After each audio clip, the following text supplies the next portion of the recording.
Shenny, just squad wise, first of all, it's 2 weeks, or it will be just over 2 weeks since your last game. How different could the team look on Friday? Yeah, we've a little bit different. Um, we got coming back in. Isaiah Vangenaar comes back in from suspension into selection. Liam Hood, Cozza, all come back in into the mixer. So no, it's first time for a while actually. There's quite a few to select from.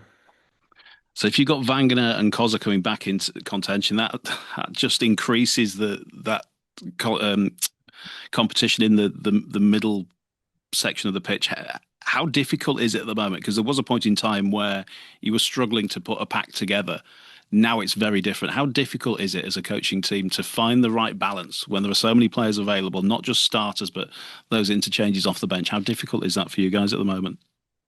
100% getting your 17 right is really important. Obviously, your bench is vital really to how you play and getting the balance right. And I mean, you can't always judge or guess what's going to happen in the game because it's game rugby. Anything could happen, but you need to kind of cover those as well. So always thinking strategy wise, what or tactically what might happen to you and how we covered in certain areas. So that definitely comes into who can cover what. But if it goes to plan, what does it look like? So yeah, but having selection headaches for Daryl and the coaching team is what you want really. We had many of those this year where we've had a big squad to select from. As you said before, there's been times where we're asking players to play out position a hell of a lot. But with that, as we've built a lot of character and we found out a lot about our squad, which has been mainly really positive. So even more so. So we have belief in our squad right throughout. So whoever plays, we know they're going to play well. And it's for those players to stand up and train really well. That's really important for us that we're training well. And then when it comes to performance on match day, they've got to hit the money there. When you're selected, you've got a responsibility there to do your job. And it's something we spoke about this week, that. It'd be an even bigger headache if Caleb Hamlin, well, he was available, but he's not, and it's another game without him. Is his calf injury proving a little bit more problematic than you initially thought? No, it is what it is. It's just I think he's progressing nicely through it, but it's a time period where it'll be a couple of months from the time he's done it. With Caleb, we spoke about him a lot. It's just how good he's been. Obviously, if Caleb's in the mix, he's in there. He's in there. There's no doubt about that. Just the way he is, the type of player he is, the person. But he's not. And other teams are very similar. And I think every team has that where I don't think you're ever fully fit. I don't know if I've ever seen that. But yeah, it's a blow to us. But as I said before, it's someone else's opportunity, and the players we're putting out there. That's a strong team. Will you just give us an update on the progress of Kai Rodwell and Tom Johnston, obviously the other two notable absentees at the moment? Yeah, absolutely. Kai is doing really well now. He's come through his rehab. He's done his final kind of session, and he's jumped in the team session today. So Kai comes in selection next week, hopefully. So pretty good news on Kai. Tom, still a little bit up in the air. He's just started running again from the groin issues he's been having. But he's getting through them okay. But it'll just be a slow build up with Tom. We're not going to rush him back. He's had no load at all for the last is it month since he's been out. So with Tom, that there'll be no rush. We think Jaden's doing a great job. We've got Matty Russell's coming back into contention as well. He's back fit. So we've got cover on the wing there for Tom, and I think it's just important that he's fully comfortable, ready to play. We want to make sure he's ready. He's had a great season so far. This is the first period he's missed all year. So it's not like him, and he don't really pick up anything straightforward, Tom. It's always seemed to be somewhat complex if you talk to him. So make sure he's right mentally and physically, ready to come back in. So we're just progressing him nice and slow, but hopefully it's not too far away. Will you just give us your appraisal as to how Jaden Myers has taken his opportunity? Yeah, I really like it when you get to kind of blood a young player in a strong team, and I think we're doing quite well and we're playing well, and some senior players out there. So to put a young player in that is when you want to do it. And I think the top teams, like St. Helens, we're playing this week, they're probably the best. Them and Wigan at doing that, and they're not scared to do it. And I think uh, Daryl and myself and the coach staff weren't worried at all about putting Jaden in really because the environment he's coming into. But he's played a lot of rugby as well. He's played a lot of championship, and we were there last year, and we know what level that is. We knew what type of player he is. So there's a few bits we want to keep tweaking on him, but he's improving. He's working really hard on his game in training. He's training really well. So when they're doing that, you feel more comfortable putting him in. And obviously, when he stepped up, Coy's strong. He's carrying the ball well. He's learning all the time, and he's just doing a good job. And you see the boys are all comfy with him playing as well, and they know he brings to the team. He adds to the team. He ain't a passenger in our team. He actually adds quality to it. So for him to take advantage while Tom's out, it's been really good because we see him as part of our future moving forward. Let's talk about this game then on Friday night. It's mouth-watering, really. They've beaten you twice. It's got to be payback time, hasn't it, on Friday? Yeah, I just think we're in a bit of a different place now to then. Yeah, they've taught us a couple of lessons in those games, and the lessons that we learned from, and I think it's made us who we are at the moment. Yeah, big challenge, big challenge. But we know what they're about. That they're always going to turn up and play. There's no off day from them, so we know we've got to be on it. We just have to be on it. But I just know we're better when we go right. There's this challenge in front of us now, right? What we're going to do this time?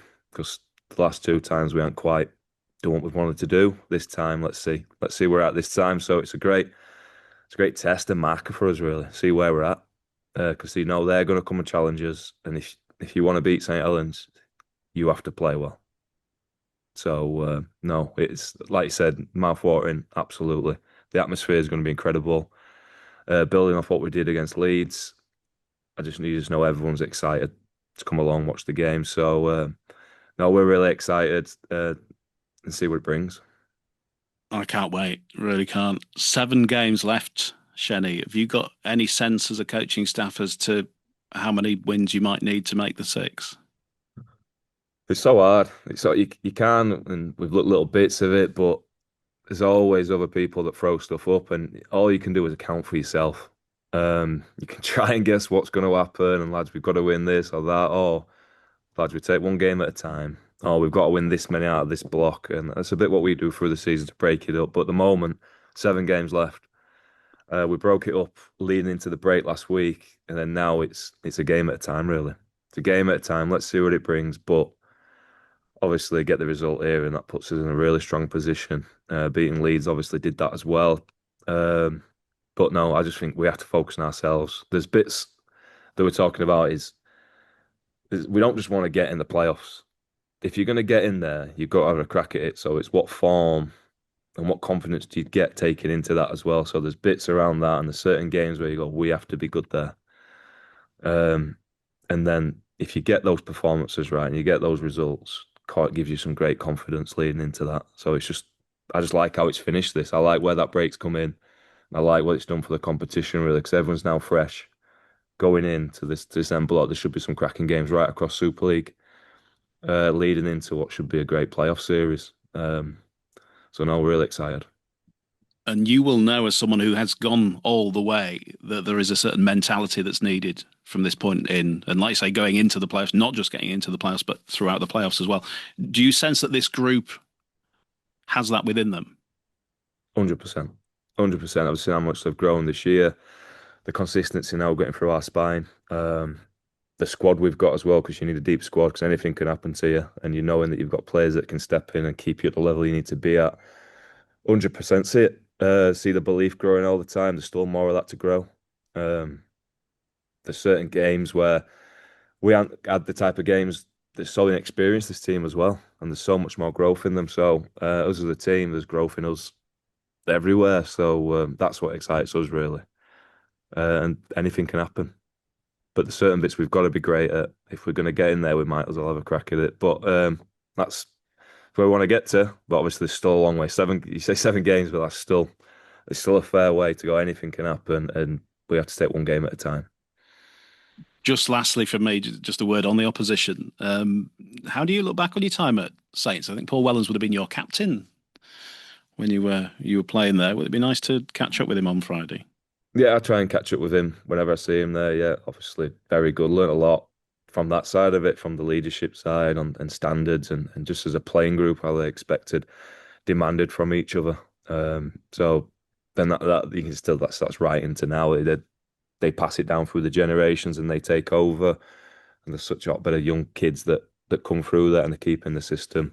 And it works. So no, you know, their culture's it's great.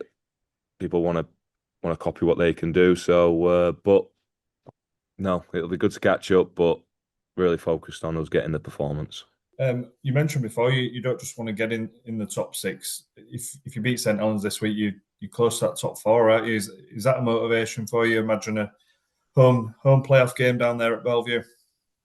Well, yeah, it's not something we spoke about, to be honest. I mean, we massively focused into Leeds and then getting that result, and then we had a bit of time off. Really, it was a bit of like let's mentally refresh and come in ready for this next block. And I'm being genuine when I say the bits where we've tried to do it, it's too hard. It's too hard to know what teams are going, how they're going to come out this break and how different the squads look. We know teams have got players coming back similar to us, so.